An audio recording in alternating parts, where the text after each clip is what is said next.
Show some discretion. Matthew chapter 7, verse 1. Do not judge, so that you will not be judged.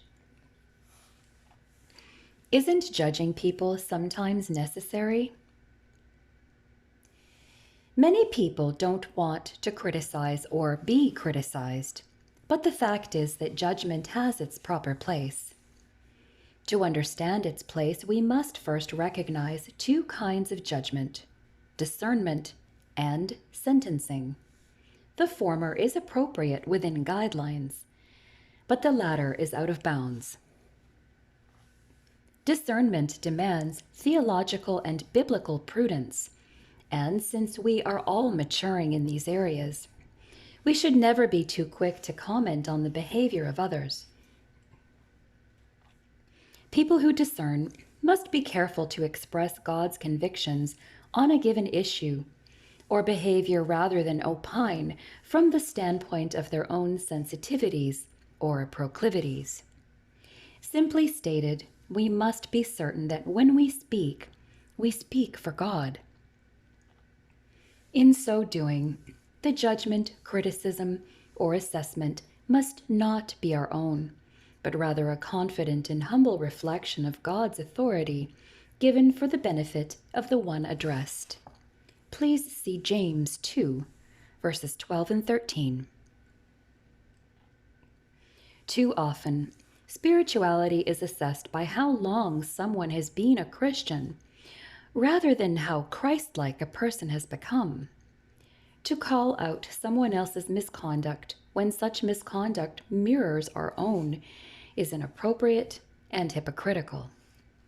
What God requires in you, He also requires in me. The entire world will be judged by one standard, and it is not of human origin. See Matthew 7, verses 2 and 3. So rather than judging as hypocrites, as people with logs in our eyes, trying to remove the specks in others, our discernment should serve the common good. See Romans 12, verses 9 and 10, as well as 1 Corinthians 12, 7. By being consistent with God's standard of behavior. Discernment should be exercised only when it might produce a positive effect. Do not throw your pearls before swine. Matthew 7:6. Just as Jesus would not perform miracles to satisfy Herod's musings, in Luke 23, verses 8 and 9, we should not offer character evaluations of people who seek only to mock and belittle God's treasures. Discernment is not about a person having greater spirituality than another, or being more able or qualified to critique. It is about a body of forgiven saints who choose to work together to create an environment where each is encouraged to pursue the likeness of Christ for the benefit of the whole. 1 Corinthians 12, verses 20 to 25. And to reflect that likeness to the world, which has yet to grasp the significance of God's amazing grace. Discernment is one thing, sentencing is another. A person can discuss misconduct, but judgments that condemn personalities are presumptuous and out of bounds. No human being will give counsel to God during the great white throne judgment. God will have no jury.